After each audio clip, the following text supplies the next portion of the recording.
আজ আমি একটা সম্পূর্ণ নতুন রেসিপি নিয়ে চলে এসেছি, যেটা চটজলদি হয়ে যাবে এবং সবাই খুশি হবে। আলাদা করে রুটি তরকারি করার কোনো প্রয়োজন নেই। রুটি খেতে একঘেয়ে লাগলে আপনারা কিন্তু এই রেসিপিটি করতে পারেন। আমি 1 কাপ সুজি আর একটি ডিম দিয়ে এই খাবারটি তৈরি করব, যেটা সকালে জলখাবার থেকে স্কুল কলেজ অফিসের টিফিনও কিন্তু আপনাদের হয়ে যাবে। দেখুন 1 কাপ সুজি নিয়েছি, সেটা আমি মিক্সি জারে নিয়ে নিচ্ছি।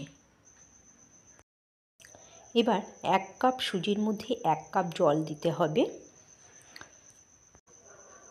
জল দিয়ে একটা চামচ দিয়ে নেড়েচেড়ে ভালো করে মিশিয়ে দিয়ে 10 মিনিট ঢেকে রেখে দিতে হবে। এটা আপনারা আলাদা পাত্রেও করতে পারেন, আবার ডাইরেক্ট মিক্সার জারেও করে নিতে পারেন। 10 মিনিট পরে আমি একটা ফাইন পেস্ট করে নিয়ে ফিরে এসেছি। দেখুন একদম মিহি একটা পেস্ট তৈরি করেছি। এবার পেস্টটা আমি আলাদা একটি পাত্রে ঢেলে নিচ্ছি। এবার এর মধ্যে আমি ধনেপাতা কুচি অ্যাড করছি, আর পেঁয়াজ কুচিয়ে রেখেছি সেটাও দিয়ে দিচ্ছি। দিয়ে দিচ্ছি গাজর, কুচিয়ে রাখা কাঁচা লঙ্কা আর ক্যাপসিকাম। আপনারা আপনাদের পছন্দ মতো যে কোনো সবজি কিন্তু এখানে অ্যাড করতে পারবেন। টমেটো কুচিও অ্যাড করছি। আর যা কিছুই অ্যাড করবেন একদম ছোট ছোট যতটা পারবেন ছোট করে কেটে নেবেন। স্বাদ মতো লবণ দিয়ে দিন।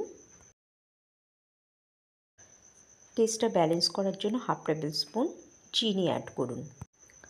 আর দিয়ে দিন জিরে পাউডার, জিরে গুঁড়ো অ্যাড করছি। 1/2 টেবিল স্পুন আমচুর পাউডার, 1/2 টেবিল স্পুন কালো জিরে অ্যাড করলাম।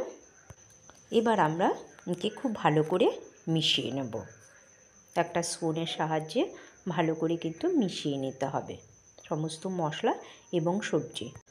এবার এর মধ্যে আমি একটা ডিম ভেঙে দিয়ে দিচ্ছি। ডিমটা খুব ভালো করে আমি একটা কাঁটা চামচের সাহায্যে মিশিয়ে নেব।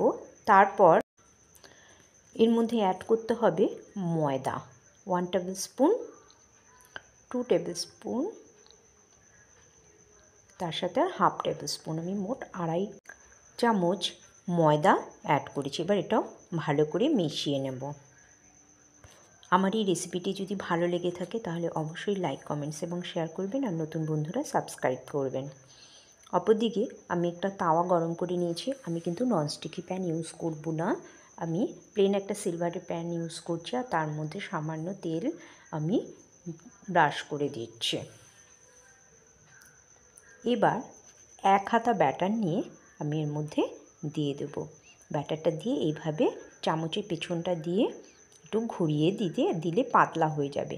আর ব্যাটারের ঘনত্বটা নিশ্চয়ই আপনারা ফলো করেছেন।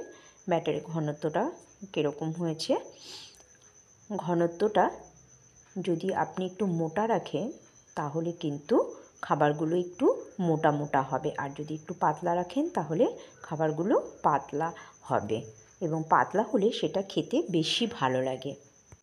আর এই সময় কিন্তু গ্যাসটা অবশ্যই সিম আঁচে রাখতে হবে। তারপর একটা ঢাকনা দিয়ে ঢেকে দিতে হবে।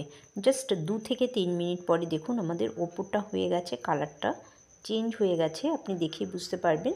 আর এটা কিন্তু আপনার ওঠাতে একটুও কষ্ট হবে না।